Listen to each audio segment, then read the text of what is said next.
Good morning, Gresham. How are you this morning? Good morning, Ann. I'm doing great. The weather's actually beautiful up here in Washington today. I hope it is in Greenwood. Well, it is. It looks like it's going to be a nice sunny one, a little cool, but I think it's supposed to warm up. Good, good. The rain's been absolutely glorious, hasn't it? Oh, we've gotten a tremendous amount of rain. Thought we were going to float away Saturday. We're Well, it's about time, isn't it? Absolutely, It is about time. But hey, Gresham, you were here in town last Friday. Yeah. Yeah, had a good meeting with everybody. We did. It was the Chamber of Commerce, had a great crowd, and just kind of brought them up to speed a little bit about what's happening in Washington. And of course, there's a lot going on right now, but this week is actually budget week.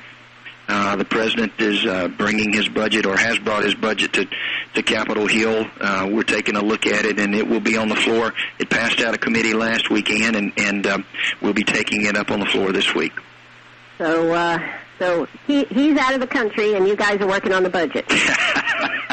Maybe you could make some cuts, right? Well, it's unbelievable. When you think about what this budget does, it increases taxes by $2 trillion. It doubles the national debt in less than 6 years. It's the highest percent of GDP since World War II. It taxes too much, it expends too much, and it borrows too much. And we have an alternative that we will present on the floor this week. It's actually a Republican budget and an RSC, which is a Republican Study Committee budget, which is the conservative portion of the Republican Party. Unfortunately, I don't think either one of those will fly, Miss Ann. But this economic doldrum will turn around. The economy will pick back up. But unless we get our basics in order, unless we get our spending and borrowing and taxing under control, sooner or later somebody's got to pay the bill. I know, Gresham, and one of the things that concerns all of us here is all the little people out here. I'll call them the little people. I mean, we keep looking at all these big organizations, right?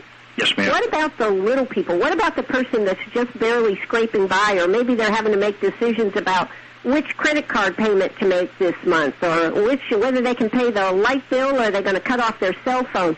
What about these people, Gresham? Well, you're exactly right. I mean, one of the things that we have done, and one of the things that we're introducing this week, Miss Ann, is a bill that I actually submitted last Congress, and we're doing it again this Congress, except we changed the name of it. We call it the Tea Act, and kind of in honor of all the tea parties across the nation.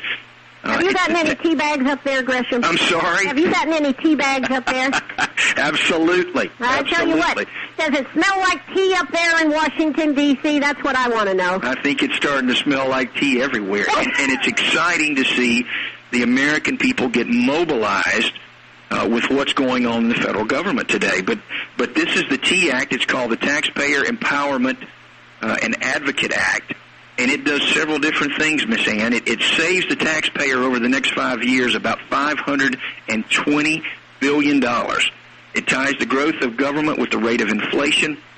It goes back and tightens up the definition on emergency spending, so we can't just spend money and call it emergency spending. It also authorizes a program called Pay-As-You-Go, which means if you're going to raise spending somewhere, you have to figure out where that money is coming from. Mm-hmm. So it's something that I hope catches on. We're starting to shop it around to get some co-sponsors. But again, the bottom line is it saves $520 billion over the next 5 years. And I think that is trying to help the little man like you're talking about.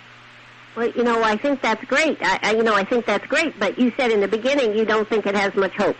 Well, it's going to be an uphill struggle. I'll be the first to tell you that. But I'll tell you, Miss Ann, one of the things that we were talking about earlier with the tea parties that are going around this nation. Mm-hmm. I'm excited to see what the American people are doing. They're getting mobilized. They're trying to say, hey, federal government, we've had enough of your overtaxing, your overspending, and your overborrowing. We want you to have accountability, and this is a good first start right here. Well, it sounds like it is. How do you feel about the fair tax? You know, this thing where we just pay a national sales tax on certain items. But what do you feel about that, Gresham? I have been a co-sponsor in the past. I think John Linder is getting ready to reintroduce it. We'll certainly take another look at it. I don't know if he has or not, but in the past I've been a major proponent of a total tax overhaul. You know, I told somebody the other day, if you had a garden hose that had been repaired as many times as the federal tax code, you'd throw it out and buy a new garden hose, and I think it's high time. Not only the federal, we've taken so many shotgun approaches, Miss Ann, for so long at just certain areas of the tax code. I think we need a holistic approach. We need to take the tax code, federal and state, in its entirety and try to revamp it. Sure. You know, I think it must be pretty difficult to work with all the, what shall we call them, free-spending Democrats up there? Absolutely. I mean, you know, it's amazing. I know the president has been on a full-court press to pass his budget, but, you know, first of all, it doesn't pass the smell test. We were in a meeting this morning, and one of the things that the president talked about was the tax cut for middle America, for the average worker out there. That is not in his budget. Mm-hmm. So, you know, to campaign for 2 years to say we're going to give a tax break to 99% of the people and then present his first budget and it not be in there, somebody's selling a bill of goods, if you ask me. I think so. So that brings me to my next question. Sure. Since you are such a conservative, why are you leaving the government, leaving Congress, at such a time where we need people like you up there? Well, you're very kind. I mean, we've had a tremendous run as a congressman. I think we've been very effective and continue to be effective. But you know, I think I bring some unique perspectives and some characteristics and some qualifications that we can use at the state level. I believe, and with all my heart, that if we're going to take this nation back, we're going to take it back one state at a time. And there's some things that we can do at the state level to prove to the federal government that things can be done. We can overhaul our tax code. We can bring economic job growth and economic opportunity to citizens in South Carolina, because it's empowering people through economic employment, through economic opportunity, that's going to turn this nation around. And it's not bigger government or more government. Absolutely. That's what.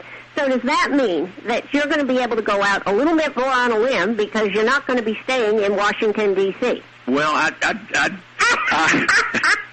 just have to ask, Gresham. I just got to know. I understand. I tell you, I think we've been pretty outspoken over the last 7 years.